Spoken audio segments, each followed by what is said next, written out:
Hello, welcome to my weekly look ahead video. I thought I'd start off this week by coming to one of the House of Commons bars. They're closed. After all the flack we've had about bars staying open after 10 o'clock, which they haven't, they've only been open for a few weeks after the lockdown anyway, so you can't go for a drink in a bar in the House of Commons.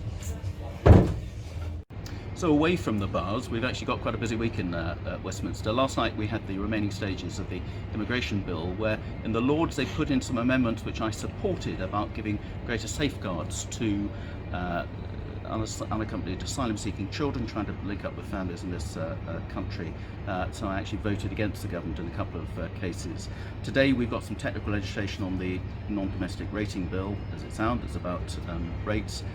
We've also got a debate on Black History Month, and we've just had a debate in the Westminster Hall Chamber on the impact of the coronavirus lockdown on families and children. I often think that children and young children in particular are a largely forgotten element of all the debates we've been having in this place around coronavirus. On Wednesday we've got opposition-led debates about the fire and rehire tactics being used by some companies during coronavirus, which needs to be clamped down on, and there's also another debate on free school meals during the holiday period, which is a subject we've covered a lot in recent months. I'm also supporting a private members bill by my neighbour Andrew Griffiths, the member for Arundel South Downs, who's bringing forward a 10-minute rule bill, as it's called, to make driving offences for people driving with fake plates liable for penalty points on their licence. It's actually quite a problem with antisocial driving for unidentifiable cars across Sussex, and Andrew's been campaigning on that, and I'm happy to support him.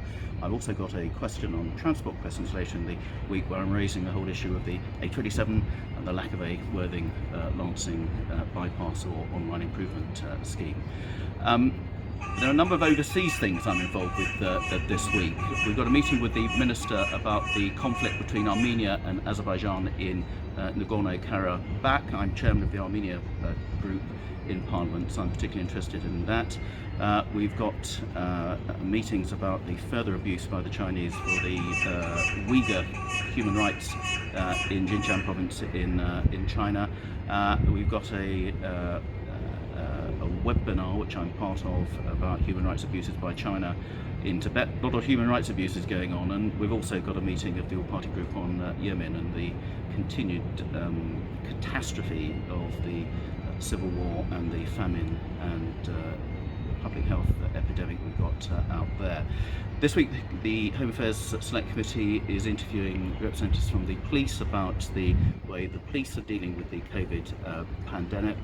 Then later in the week I'll be joining, hopefully virtually, the Worthing and Ada Chamber of Commerce for their AGM, and then on Sunday I'm appearing in BBC Sunday South East Politics show for a roundup of what's been going on for the week. So a busy week, but a completely dry week.